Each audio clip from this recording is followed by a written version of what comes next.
날이 조금씩 추워지고 있는 가을.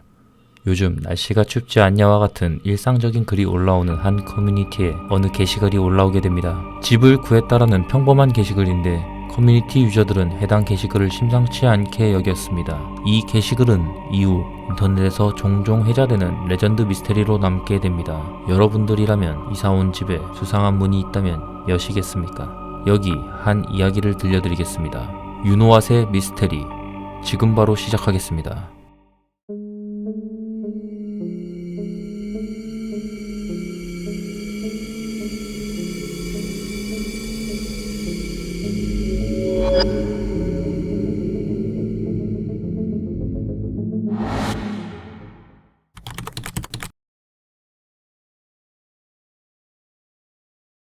DC 인사이드 룸 갤러리에 니키 미나즈라는 유저가 자신이 이사온 집에 관련한 글을 게시합니다. 며칠 전에 이사 왔는데 혼자 살기에는 너무 넓다는 내용이었습니다. 보증금 400에 월 30, 방 3칸이 있는 경기도의 한 월세집을 구했다. 혼자 있기에는 너무 넓어 운동기구를 가져다 두겠다와 같은 별 다를 것이 없는 글이었습니다. 방을 다 써도 된다는 집주인의 말에 가격에 비해 너무 좋은 조건 아니냐. 전에 살던 세입자를 알아보는 것이 좋겠다. 분명히 사망 사건이 있을 것이다. 어떻게 혼자 사느냐, 잠은 잘 오느냐와 같은 댓글이 달렸습니다. 댓글이 심상치 않아 보이자 니키 미나즈는 다음과 같은 글을 올립니다. 집주인은 환갑을 바라보는 어르신이라고 합니다. 전에 누가 살았냐고 물어봤는데 아이를 낳은 지 얼마 되지 않은 부부라고 합니다. 하지만 갓난아이는 이곳에 이사 오자마자 몸이 급격히 안 좋아져 다시 이사를 갔다고 합니다. 이 이상의 자세한 이야기는 알아봤자 좋을 것이 없다며 말해주지 않았다고 합니다. 추가로 니키 미나즈는 집에서 의미를 알 수 없는 문 하나를 발견했다고 합니다. 그 문은 함부로 열 수 없도록 볼트가 틈틈이 박혀 있었고 문틈으로 실리콘이 메어져 있었습니다. 집주인은 그 문 너머의 공간을 사용하지 말라고 했습니다. 문 건너편이 몹시 궁금했지만 하지 말라는 거 안 하고 사는 성격인 니키 미나즈였습니다. 하지만 룸갤러리 유저들은 달랐습니다. 왠지 범죄의 현장인 것 같다. 되게 궁금해지는데 문 한 번만 열어줄 수 없겠냐와 같은 댓글이 달렸습니다. 하지만 실리콘 다 뜯고 볼트를 다 풀어도 문이 안에서 잠겨있고 손잡이를 아무리 돌려도 돌아가지 않는다고 니키 미나즈는 밝혔습니다. 그때 법 의학생으로 보이는 한 유저가 댓글을 답니다. 아랫집에는 사람이 살지도 않으며 시세보다 방값이 싸다. 이는 사건이 일어났다는 것이다. 사진 속의 방은 다른 방과 다른 벽지로 도배가 되어 있는 것으로 보아 의심을 해봐야 할 여지가 있다.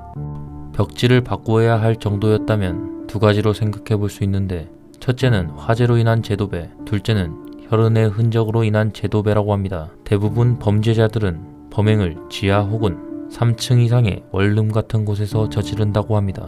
마지막 사진에 있는 방의 창문이 상당히 작으며 위쪽에 있는데 보통 범행 장소는 창문이 없거나 거의 없는 방이라고 합니다. 더더욱 의심이 되는 것은 실리콘과 나사로 고정해 놓은 알 수 없는 문입니다. 사용하지 않는 문이라도 볼트를 박아놓고 실리콘으로 도배하고 책꽂이로 막아두진 않는다고 합니다. 법 의학생 유저는 상당히 잔인한 사건이 벌어졌던 것으로 보이고 문 안에 범행 흔적을 도저히 지울 수 없어서 집주인이 문을 막아버린 것으로 예상된다고 합니다. 법 의학생의 추리에 많은 유저들의 반응은 뜨거웠습니다. 니키 미나즈는 방을 열기로 했습니다. 방을 열어본 니키 미나즈는 충격에 빠졌습니다. 바로 계약 해지를 하고 짐을 뺀다고 합니다. 돈 몇 푼 때문에 이런 곳에 더 이상 오고 싶지 않다고 합니다. 글쓴이는 문을 열자마자 화장실과 같은 공간이 나왔는데 동물 사체 썩은 냄새가 장렬했고 곰팡이가 움직이는 게 눈에 보였다고 합니다. 재수없는 소리도 들린다고 합니다. 집안에서 들려왔던 물소리는 그 방에 있던 수도꼭지에서 떨어지는 물소리였습니다. 니키 미나즈는 자기가 본 것을 영상으로 남겨 게시글에 업로드했습니다. 동영상을 본 유저들은 니키 미나즈를 걱정하기 시작합니다. 몇몇은 니키 미나즈를 도와주려고 했습니다. 여론은 경찰에 신고를 해야 한다는 쪽으로 흘러갔습니다. 그러자 니키 미나즈가 갑자기 자기가 이때까지 올렸던 글이 전부 주작글이라고 선언을 합니다. 집 주인이라는 노인은 사실 없고 가족들이랑 함께 사는 집이다. 곰팡이가 가득 찬 방은 리모델링을 하기 전에 찍은 사진이다. 이 모든 일은 주작이다. 니키 미나즈는 이 글을 이유로 더 이상 글을 올리지 않았습니다. 이렇게 의문의 방 사건이 끝나는가 싶었지만 룸겔의 망상 공작이라는 닉네임을 가진 유저가 니키 미나즈 진짜 자작극 같냐 라는 제목으로 의문을 제기합니다. 니키 미나즈가 올렸던 게시글의 사진을 다운로드 받아서 속성에 들어가게 된다면 촬영했던 일자를 확인할 수가 있다고 합니다. 니키 미나즈가 이사 올 때 올렸던 사진들은 당일날 촬영해서 올린 사진들인데 모든 것이 주작이라고 밝히면서 첨부한 사진은 3개월 전에 찍은 사진이라고 합니다. 왜 이사 올 때 첨부한 사진은 당일날 찍은 것인데 주작이라고 올린 사진은 3개월 전 사진일까? 망상 공작은 범인이 니키 미나즈를 어떻게 처리해버리고 이사 오기 전에 찍었던 그의 핸드폰에 있는 컴퓨터 사진을 올린 것이라고 추측합니다. 추측은 나왔지만 니키 미나즈는 별다른 글을 올리지 않았습니다. 사건의 진실은 어떻게 된 것일까요? 진짜 니키 미나즈가 주작을 한 것일까? 아니면 니키 미나즈를 죽인 범인이 올린 글일까? 그것은 니키 미나즈만 알 것입니다. 아니면 범인만 알 것입니다.